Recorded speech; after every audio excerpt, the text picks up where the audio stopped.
Boys and girls, well, it seems like we're still at home. I guess we're getting a little tired and really like to be outside. Well, we can, and sometimes we can go to other places, not just by the use of technology, but also in books. Books offer us a great opportunity to imagine. Have you ever imagined that you were someplace else? Maybe right before you went to bed? Well, there's a character named Max who did just that. And the story I'm sharing with you today, Where the Wild Things Are.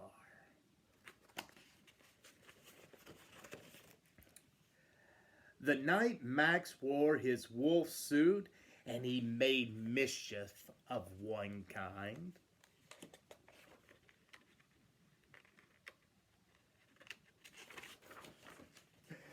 Oh, and of another.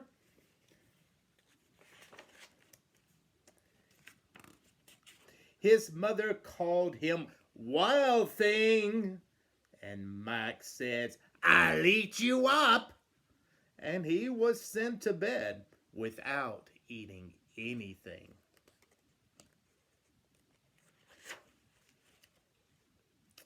That was the night in Max's room that a forest began to grow.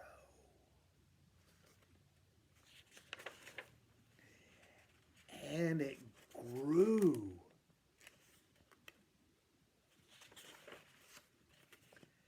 And grew until his ceiling hung with vines and the walls became the world all around him.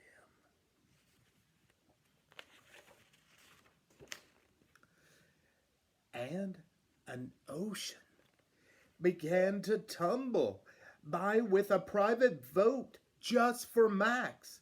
And he sailed off through the night and through the day.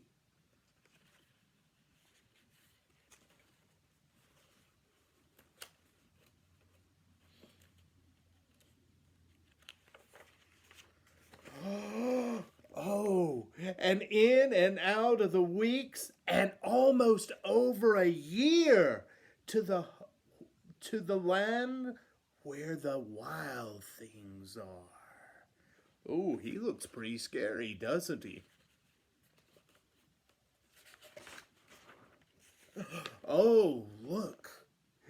And where he came to the place where the wild things are, and they roared their terrible roar, roar, and they gnashed their terrible teeth, arr, and rolled their terrible eyes, and showed their terrible claws. Until Max said, Be still!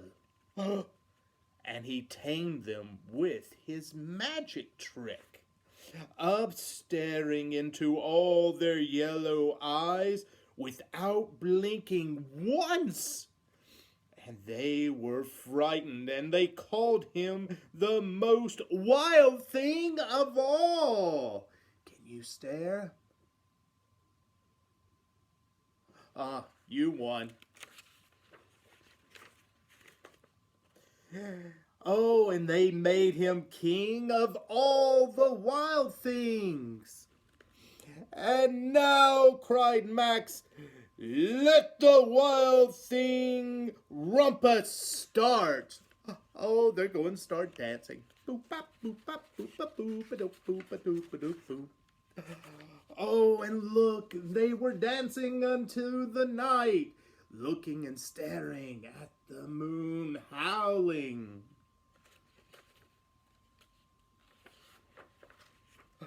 Oh, and they played in the trees hanging.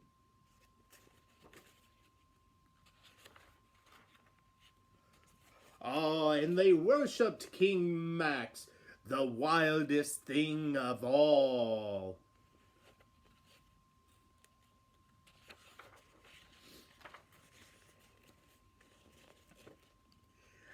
Now stop, Max said, and sent the wild things off to bed without their supper. And Max, the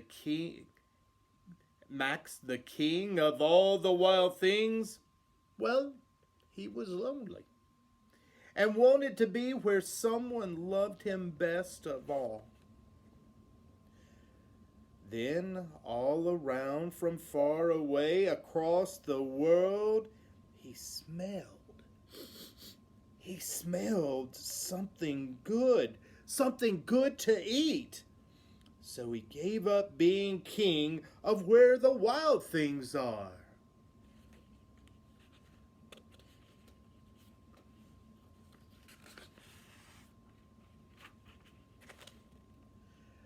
But the wild things cried, "Oh, please, please don't go.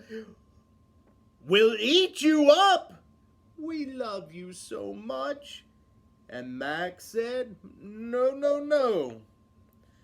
The wild things roar their terrible roars, and they gash their terrible teeth, and they roll their terrible eyes, and they show their terrible claws.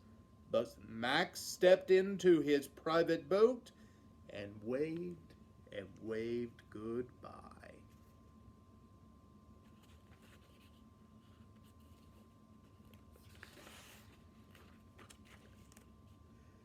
And he sailed. He sailed back over a year and in and out of weeks and throughout a day.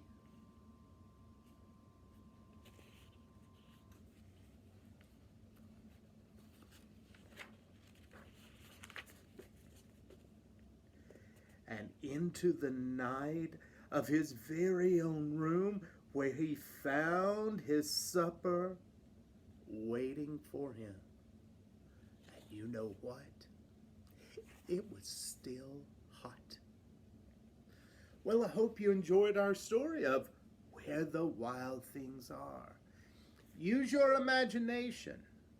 But let's not go around saying we're going to eat you up.